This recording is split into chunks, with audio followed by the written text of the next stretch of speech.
आज की इस वीडियो को मिस नहीं कीजिएगा क्योंकि आज के इस टॉपिक में मैं आपको बहुत ही अहम टॉपिक समझाने जा रहा हूँ। अगर आप सोलर लगवाने का सोच रहे हैं तो आपके लिए ये वीडियो बेहद ज़रूरी है। अगर आप मुझे नहीं जानते तो मेरा नाम अब्दुल मालिक है और मैं सोलर सॉल्यूशंस प्रोवाइडर हूँ। मैं पिछले 6 से 7 साल से सोलर सिस्टम इंस्टॉलेशन अपने क्लाइंट्स को प्रोवाइड कर रहा हूँ। परफेक्ट पावर सॉल्यूशन मेरे चैनल का नाम है। रामीन सोलर एनर्जी से मैं वाबस्ता हूँ। As a sales engineer Rameen solar energy में मैं पिछले 2 से 2.5 साल से काम कर रहा हूँ। अगर आप सोलर सिस्टम लगवाना चाहते हैं, सोलर सिस्टम इंस्टॉलेशन अपने घर पे करवाना चाहते हैं तो आप स्क्रीन पर दिए गए नंबर पे मुझसे रब्ता कर सकते हैं। तो बिला ताख़ीर चलते हैं इस टॉपिक पे, जो अहम टॉपिक मैं आपको समझाने वाला हूँ। टॉपिक ये है कि मोस्टली मेरे पास जो क्लाइंट्स आते हैं वो इस कश्मकश का शिकार होते हैं। जब वो सोलर लगवाना चाह रहे होते हैं, उनको ये समझ में नहीं आ रहा होता कि ऑन ग्रिड सिस्टम क्या है और ऑफ ग्रिड सिस्टम क्या है। उनको ऑन ग्रिड सिस्टम लगवाना चाहिए या ऑफ ग्रिड सिस्टम लगवाना चाहिए। ये बहुत ही अहम टॉपिक है। अगर आप इस वीडियो को कंप्लीट देखते हैं तो आप यकीन करें आपके पैसे ज़ाय नहीं होंगे। ऑन ग्रिड सिस्टम जो है, इसमें एक सिंपल फार्मूला मैं आपको बताता हूँ। बेसिकली क्या है, वो ये है कि ऑन ग्रिड सिस्टम आप उस वक्त लगवाते हो जब आप लोड शेडिंग फ्री एरिया में रहते हो। यानी आपके एरिया में अगर लोड शेडिंग बिल्कुल नहीं होती तो आप ऑन ग्रिड सिस्टम पे जाते हो। ऑन ग्रिड सिस्टम क्या है? ऑन ग्रिड सिस्टम ये है कि ये आपके जो इलेक्ट्रिक है, जो आपकी इलेक्ट्रिक सप्लाई है, अगर आप मैं पूरे पाकिस्तान की बात करूं, जहां जो भी इलेक्ट्रिक सप्लाई कंपनी है वो आपको बाई डायरेक्शनल मीटर लगा के देती है और उसके साथ आपका सोलर सिस्टम सिंक हो जाता है। और आपके घरेलू इस्तेमाल से जो एक्स्ट्रा बिजली होती है वो आपकी जो भी इलेक्ट्रिक सप्लाई कंपनी होती है उसको एक्सपोर्ट होती रहती है बाई डायरेक्शनल मीटर के थ्रू। सिंपल समझ लें कि ऑन ग्रिड सिस्टम जो है वो इस टर्म पे काम करता है। और ऑफ ग्रिड सिस्टम किसके लिए ज़रूरी है, किसको लगवाना चाहिए? उसके लिए सिंपल बात यह है कि ऐसे एरियाज़ जहां शेड्यूल लोड शेडिंग होती है, यानी 2 घंटे की, 1.5 घंटे की, 2.5 घंटे की, 4 से 5 दफ़ा दिन में लोड शेडिंग होती है, वो ऑन ग्रिड सिस्टम पे नहीं जा सकते। उनके लिए मजबूरी है कि वो ऑफ ग्रिड सिस्टम लगाएं। इस वीडियो के आखिर में हम ये बात करेंगे कि इन दोनों सिस्टम्स में सबसे अच्छा सिस्टम कौन सा है। तो वीडियो के आखिर तक मेरे साथ रहिएगा। सबसे पहले हम इस टॉपिक को कंप्लीट करते हैं कि ऑन ग्रिड सिस्टम जो है वो किस तरह लगता है और उसके ड्रॉबैक्स क्या हैं, उसके बेनिफिट्स क्या हैं और उसके ड्रॉबैक्स क्या हैं। देखिए, ऑन ग्रिड सिस्टम जो है उसका सबसे पहला बेनिफिट तो ये है कि वो आपकी सोलर एनर्जी को वेस्ट नहीं होने देता। यानी आपके घर का लोड अगर ऑफ भी पड़ा हुआ है, आपका घर ऑफ पड़ा हुआ है, आप कहीं गए हुए हैं, छुट्टियां गुजारने गए हुए हैं, घर बंद पड़ा हुआ है, तो भी आपकी जो सोलर एनर्जी है वो ज़ाया नहीं होती। वो जिस वक्त जितना एनर्जी आपका सोलर सिस्टम प्रोड्यूस कर सकता है, प्रोड्यूस करता है और ग्रिड पे फीडिंग करता रहता है, वो आपके यूनिट जो है वो सेव होते रहते हैं। इसके अलावा अगर आप घर पे भी हो तो आपके लोड से जो एक्सेसिव एनर्जी होती है वो आपकी ग्रिड फीडिंग पे जाती है, जो कि वेस्ट नहीं होती। आपके पीक टैरिफ में या ऑफ पीक टैरिफ में वो यूनिट्स जो है वो एडजस्ट हो जाते हैं। अच्छा, हमारा तरीक़ाकार क्या होता है? जब हमारे पास एक क्लाइंट आता है तो हम उससे उसके 3 फेज़ मीटर का बिल लेते हैं और हम उस बिल को कैलकुलेट करते हैं, क्योंकि हर बिल पे 13 महीने का रिकॉर्ड होता है। उस रिकॉर्ड के ज़रिए हम लोग चेक कर लेते हैं कि इस क्लाइंट की एवरेज मंथली कंजम्पशन क्या है। फिर हम सिस्टम उसी तरह का डिज़ाइन करते हैं कि ऐसा सिस्टम हम उसके घर पे लगाएं, अपने क्लाइंट के घर पे, कि उसको इतने एवरेज यूनिट पर मंथ मिल जाएं सोलर सिस्टम से। तो उसकी जो बिल होता है वो कंपनसेट हो जाता है कम्प्लीटली। यानी बाज़ औक़ात क्लाइंट जो है वो ज़ीरो बिलिंग पे चला जाता है और कुछ दिन ऐसे होते हैं जिसमें थोड़ा बहुत बिल क्लाइंट को पे करना पड़ता है, लेकिन एक्सेसिव यूनिट जो होते हैं वो उनका रिटर्न लेके वो उनको भी कंपनसेट कर सकता है। ये तो है ऑन ग्रिड सिस्टम। और दूसरी बात यह है कि इसके लिए रिक्वायरमेंट क्या होती हैं। ऑन ग्रिड सिस्टम अगर आपको लगवाना है तो उसके लिए बेसिक रिक्वायरमेंट क्या होती है? बेसिक रिक्वायरमेंट ये होती है कि आपके पास 3 फेज़ मीटर होना चाहिए और जो भी आपका सिस्टम साइज़ कैलकुलेट किया है, जो भी आपकी सप्लाई प्रोवाइडर कंपनी है, आप वो सोलर सिस्टम इंस्टॉलेशन कंपनी है, जो भी आपके लिए उसने सोलर सिस्टम सजेस्ट किया है कि 10 किलोवाट है, 15 किलोवाट है, तो उसके लिए जो है एक सैंक्शन लोड रिक्वायर्ड होता है। वो सैंक्शन लोड मिसाल के तौर पर आपके पास अगर 10 किलोवाट का सिस्टम लग रहा होता है तो तकरीबन 7 किलोवाट का सैंक्शन लोड रिक्वायर्ड होता है, और अगर 15 किलोवाट का सिस्टम आपके पास लग रहा है तो 10 किलोवाट का सैंक्शन लोड रिक्वायर्ड होता है। तो ये इसकी बेसिक रिक्वायरमेंट है। मीटर आपके नाम पे होना चाहिए, आपका जो है वो सैंक्शन लोड आपके रिक्वायर्ड सोलर सिस्टम के मुताबिक होना चाहिए। ये स्कोप आपकी तरफ आता है, यानी क्लाइंट की तरफ आता है। जो भी क्लाइंट सोलर सिस्टम लगा रहा होता है, ये क्लाइंट के स्कोप में आता है कि वो अगर मीटर उसके नाम पे नहीं है तो वो चेंज ऑफ नेम कराए, और अगर सैंक्शन लोड कम है रिक्वायरमेंट से तो वो सैंक्शन लोड जो है वो इंक्रीज़ करवा देगा। उसके बाद फिर आपकी जो इंस्टॉलेशन कंपनी है उसके स्कोप में आता है कि वो आपका पूरा सिस्टम डिज़ाइन करे, सिस्टम को इंस्टॉल करे, इंस्टॉल करने के बाद आपके लिए नेट मीटरिंग अप्लाई करे, और नेट मीटरिंग के सर्वे क्लियरेंस तक उस कंपनी की ज़िम्मेदारी होती है। क्योंकि जब सर्वे होता है तो सर्वे में ये देखा जाता है कि एज़ पर नेपरा SOP आपका ऑन ग्रिड सिस्टम इंस्टॉल हुआ है कि नहीं हुआ, तो उसकी ज़िम्मेदार जो है वो आपकी इंस्टॉलेशन कंपनी होती है। अच्छा, ऑफ ग्रिड सिस्टम जो है, ऑफ ग्रिड सिस्टम क्या है? अगर एक क्लाइंट आता है, उसके यहाँ 2 से ढाई घंटे की दिन में 3 से 4 मरतबा लोड शेडिंग होती है, तो उसको हम सजेस्ट करते हैं कि आप ऑन ग्रिड सिस्टम पे नहीं जा सकते। अब आपके जहन में एक सवाल पैदा हो रहा होगा कि हम ऑन ग्रिड सिस्टम पे क्यों नहीं जा सकते इस सूरत में जब लोड शेडिंग होगी दिन में 3 से 4 मरतबा।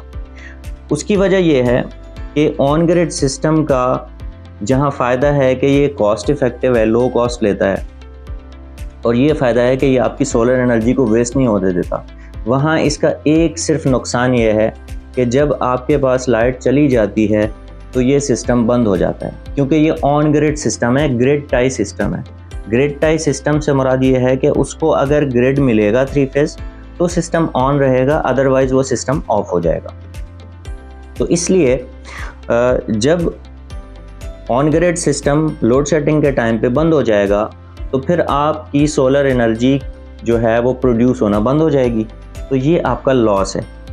इस वजह से हम लोड शेडिंग एरियाज़ में सजेस्ट करते हैं, या लोड शेडिंग एरियाज़ में ज़रूरी है कि वहाँ पे ऑफ ग्रिड सिस्टम लगाया जाए, ताकि लाइट हो या ना हो क्लाइंट को इस पर कोई असर ना पड़े।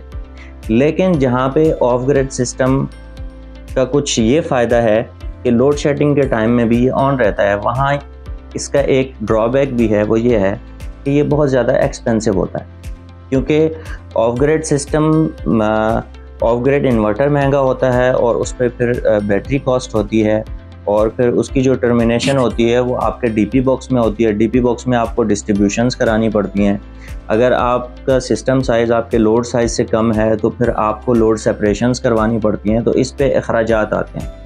ठीक है, ये अखराजात जो है वो ज़्यादा होते हैं। और दूसरा इसका ड्रॉबैक ये है कि ये आपकी एनर्जी जो प्रोड्यूस करता है वो आपके लोड के अकॉर्डिंग करता है, यानी जितना आपका लोड चल रहा होगा उसके मुताबिक ये आपको एनर्जी प्रोड्यूस करके दे रहा होगा। फॉर एग्जांपल, आपका बैटरी चार्जिंग लोड 1 किलोवाट का है, और इसके अलावा आपके घर का लोड जो है वो अमूमन डे लोड कम होता है, 0.5 किलोवाट चल रहा है या 1 किलोवाट चल रहा है, यानी अगर आपके सिस्टम को बैटरी चार्जिंग लोड मिला के 2 किलोवाट की ज़रूरत है, तो चाहे आपने 10 किलोवाट का भी सिस्टम लगाया हुआ हो तो वो 2 किलोवाट की ही प्रोडक्शन करेगा, ज़्यादा प्रोडक्शन नहीं करेगा। एक प्रोडक्शन लॉस हो गया, दूसरा कॉस्ट ज़्यादा हो गई, और तीसरा जो है इसका जो है वो बैटरी का री इन्वेस्टमेंट हो गया। यानी बैटरीज़ अगर आप लीड एसिड लगा रहे हैं तो 2 साल, 3 साल, 4 साल बाद जितना भी आप वेल मैनेज रखेंगे उसको, उतना अच्छी लाइफ देगी। उसके बाद आपको उसका रिप्लेसमेंट करना है। अब आपने समझ लिया कि आपको ऑन ग्रिड किस टाइम लगाना है, किस सूरत में लगाना है। अगर आप लोड शेडिंग फ्री एरिया में रहते हैं, आप ऑन ग्रिड लगा लें, ठीक है, उसका आपको फ़ायदा ही फ़ायदा है, लो कॉस्ट है, और आपकी अगर एक्सेसिव एनर्जी जा रही है तो उसका आपको बेनिफिट भी मिल रहा है, और आपकी एनर्जी भी वेस्ट नहीं हो रही। अब मसला यह है, बाज़ क्लाइंट कहते हैं कि ठीक है, आजकल तो हमारे यहाँ लोड शेडिंग नहीं हो रही, तो हमारे पास जो है अगर इन केस लोड शेडिंग शुरू हो जाए तो फिर हम क्या करेंगे, फिर तो ये सिस्टम वो बेकार हो जाएगा। नहीं, ऐसा नहीं है, उसका भी एक हल है। हर क्लाइंट की एक बेसिक रिक्वायरमेंट होती है वो क्या होती है कि अगर फॉल्ट की सूरत में लाइट चली जाती है थोड़ी देर के लिए, तो या तो उस देर में जनरेटर का इस्तेमाल कर ले या फिर उतनी देर में यूपीएस इस्तेमाल कर ले। ठीक है, ये एक चीज़ हो सकती है कि थोड़ी सी लोड सेपरेशन करा के अपना जो बेसिक लोड है, यानी आपकी लाइट्स हो गई घर की, पंखे हो गए या ज़्यादा से ज़्यादा फ्रिज हो गया, उसके लिए एक यूपीएस सिस्टम लगवा लें। तो यूपीएस सिस्टम जो है आपको कभी रेयर केस में अगर किसी फॉल्ट की सूरत में आपका ग्रिड चला जाता है और आपका सिस्टम बंद हो जाता है, तो आप उसको यूज़ कर सकते हैं। या फिर दूसरी सूरत यह है कि आप ऑन ग्रिड हाइब्रिड सिस्टम लगवा दें।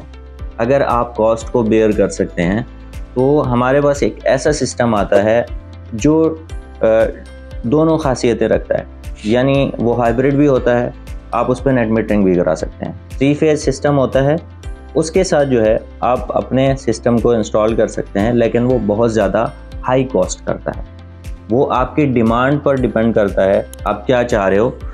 आपके पास अगर लोड शेडिंग भी होती है 1.5 घंटे की और या 2-2 घंटे की, और आप नेट मीटरिंग भी कराना चाह रहे हो कि जिस टाइम लाइट हो मुझे नेट मीटरिंग बेनिफिट भी मिल जाए, तो उसमें 2 बातें हैं। एक तो ये कि आपको अपनी रिक्वायरमेंट से ज़्यादा ओवर साइज सिस्टम लगवाना पड़ेगा, और दूसरी बात यह है कि ऑन ग्रिड हाइब्रिड लगाना पड़ेगा, जो कि 2 से 3 गुना ज़्यादा कॉस्ट करता है ऑन ग्रिड सिस्टम से। तो इट डिपेंड्स ऑन यू। हमारे पास सारे सॉल्यूशंस मौजूद होते हैं। अगर आपको ऑन ग्रिड सूट कर रहा है, ऑन ग्रिड भी हमारे पास मौजूद होता है। अगर आपको हाइब्रिड सूट कर रहा है, हाइब्रिड भी हमारे पास मौजूद होता है। और अगर आप कॉस्ट बेयर कर सकते हैं और ऑन ग्रिड हाइब्रिड दोनों लगाना चाहते हैं, तो भी हमारे पास सोल्यूशन मौजूद होता है।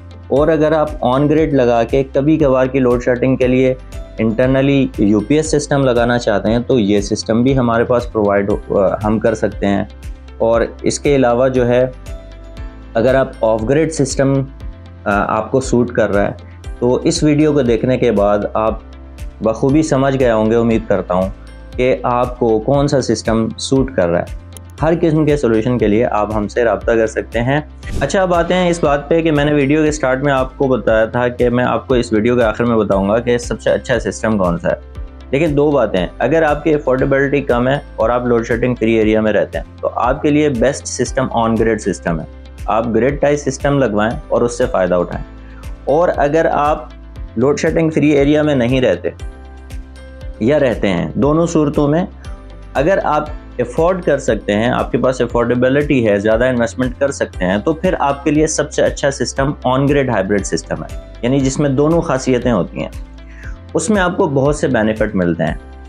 इन्वेस्टमेंट तो आपका अच्छा है, लेकिन आपको बेनिफिट अच्छे मिल जाते हैं। क्या बेनिफिट मिलते हैं? एक तो ये कि आपके पास लोड शेडिंग हो भी जाए तो आपको परवाह नहीं है, आपका सिस्टम बंद हो जाएगा, आपको ये टेंशन नहीं है। और दूसरी बात यह है कि आप ग्रिड टाई भी हो, आपकी एनर्जी वेस्ट नहीं हो सकती किसी भी सूरत में। तीसरी बात यह है कि आप उस सिस्टम को अपनी मर्ज़ी के मुताबिक रन करवा सकते हो।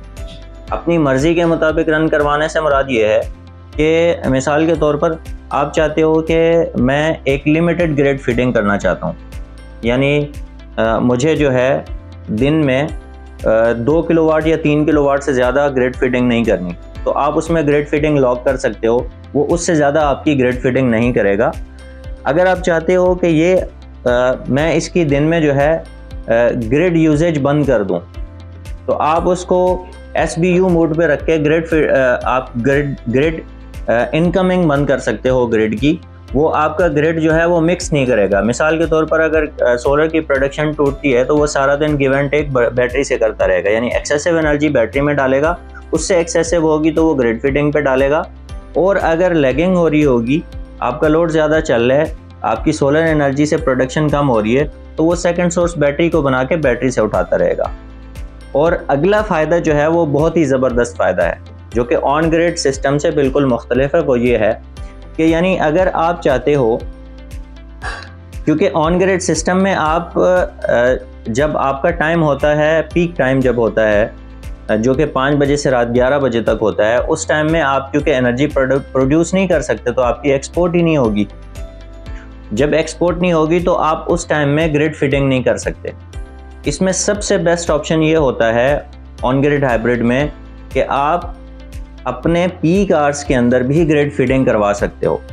आप अपना एक्सेसिव बैटरी बैंक लगा के, यानी आपने इतना बड़ा बैटरी बैंक लगाया हुआ है कि वो आपके घरेलू लोड की नीड को भी पूरा कर सकता है और इसके अलावा वो आपकी फीडिंग भी कर सकता है। यानी आप 5 से 11 के पीक आवर्स में फीडिंग भी करा सकते हो, क्योंकि जो पीक आवर्स के आपको अगर रेट चार्ज ज़्यादा होते हैं तो उसका फिर कंपनसेशन भी आपको ज़्यादा मिलता है।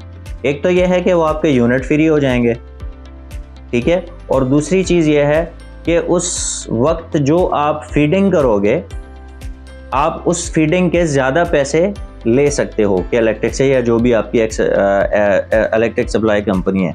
यानी आप पीक आवर्स में 5 बजे से 11 बजे अपना लोड भी बैटरी से चला रहे हो और अगर आपके पास इतना एक्सेसिव बैटरी है आप उसमें ग्रिड फीडिंग भी कर रहे हो, तो उसमें अगर आपको 45 रुपये पर यूनिट अगर के इलेक्ट्रिक चार्ज कर रहा है तो उस वक्त आपको उन यूनिट्स की कंपनसेशन भी 45 रुपये यूनिट मिलेगी। तो ये आपको बेनिफिट है। तो अगर आपके पास लोड शेडिंग है या नहीं है, अगर आपके पास अफोर्डेबिलिटी है, आप इतना बड़ा बैटरी बैंक अफोर्ड कर सकते हो और ऑन ग्रिड हाइब्रिड की कॉस्ट अफोर्ड कर सकते हो, इन्वेस्टमेंट कर सकते हो, तो फिर आपके लिए सबसे best option on grid hybrid system है, वो सबसे अच्छा सिस्टम है। तो उम्मीद है आपको सारी चीज़ें क्लियर हो गई होंगी इस वीडियो के अंदर। अगर आपको ये वीडियो अच्छी लगी है, इन्फॉर्मेटिव लगी है, तो आप चैनल को सब्सक्राइब कर लें, लाइक कर लें और इस वैल्यूएबल इन्फॉर्मेशन को ज़्यादा से ज़्यादा अपने दोस्तों के साथ शेयर करें। अगली वीडियो तक के लिए अपने दोस्त अब्दुल मालिक को इजाज़त दीजिए। अल्लाह हाफिज़।